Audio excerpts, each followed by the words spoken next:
as our second speaker.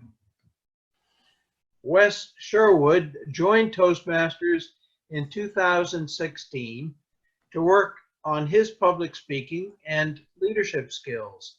He joined Toastmasters to get over the fear of public speaking.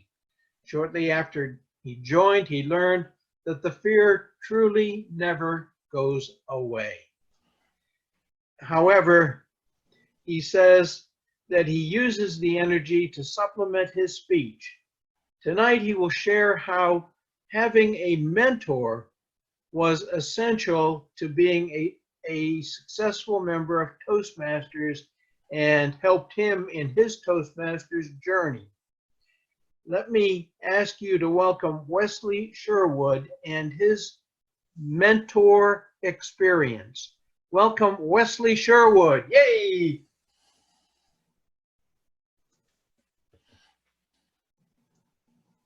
Mentors help us grow. How many of you have ever had a mentor? When I first joined Toastmasters, I wanted to get over the fear of public speaking. So naturally, I looked for a mentor to help myself to get over this fear that would never go away. I was looking for someone that was knowledgeable, funny, and entertaining. So in 2016, when I joined Toastmasters, I joined Sherwood Toastmasters, and it was very hard to find this person. But out of everyone else, one person stood out just a little bit, and I thought to myself, that is the person that I want to have as my mentor. That is the person that I would like to emulate. Many of you know this person. He's funny. He sometimes has really long intros, and he tends to go over time on his speeches. Yes, I am talking about Jim Sims. So when I first met Jim, and I thought about being his protege, I was very intimidated because I said to myself, Jim is obviously very busy. He's a coach, he's an umpire, he's always climbing stairs somewhere for some charity. And you know what else? He's not a member of one or two, but 3 Toastmasters Club at the time. So if you can imagine how intimidated that was, I was thinking to myself, he would never have time for me. But you want to hear a secret? Jim is retired. Then I said to myself, since Jim is retired, he's got all this time in the world to help me work on my presentations. Yeah. So I approached Jim and I asked Jim if he would be my mentor. And he quickly said, yes, he'd like to be my mentor. I said to myself, Jim must really see something in me because this great Toastmaster will be my mentor. This is going to be awesome. We got on the phone, we talked for a little bit, and we agreed to meet at Applebee's for our first meeting. We met at Applebee's, and I said, Jim, I hope you didn't have to drive too far to come over here to Applebee's. And he says, no, I live right up here near Northdale. I said, Jim, I live right near Northdale as well. And I go, wow. So he's not only got plenty of time, but he's close to me as well. This is going to be awesome. So we're there talking, doing a little small talk, and he tells me he's from New York. I said, you're from New York? Jim, I lived in New York for 14 years as well. And then we talked some more, and we started going over the menu, and I saw that Jim loves to eat. And I said, you know what? I love food as well. This is a match made in heaven. Then Jim looked over at me and he says, are you working on your icebreaker speech? I says, yes, I'm working on my icebreaker speech. I can't really decide what I'm going to say, but I'm working on it.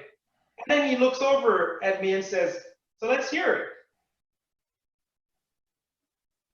And just like that, the life got knocked right out of me.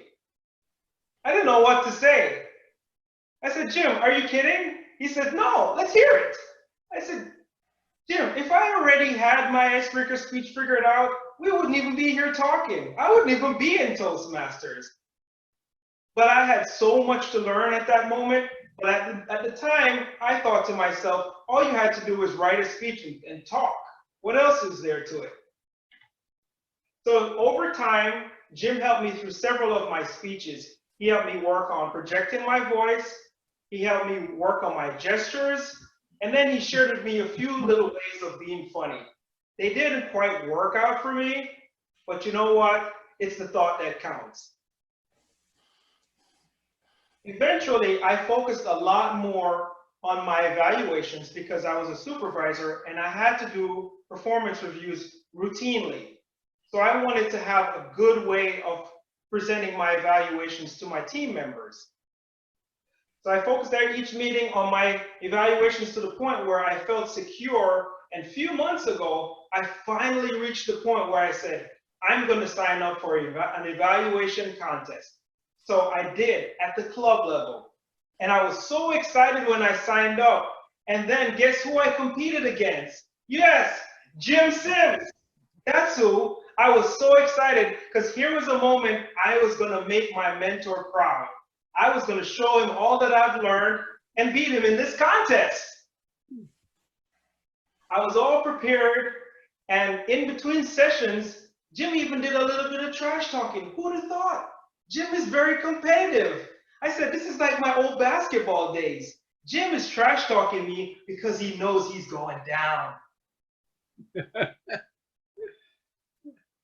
However, right before my evaluations, due to some technical difficulties, I didn't have my notes. So I did not win the evaluation contest. But yeah, there was a lesson to be learned there. Do not depend on your notes. If you're always depending on your notes, you could have a problem like I did during my evaluation contest. So I've worked on not using my notes when it comes to my evaluation contest.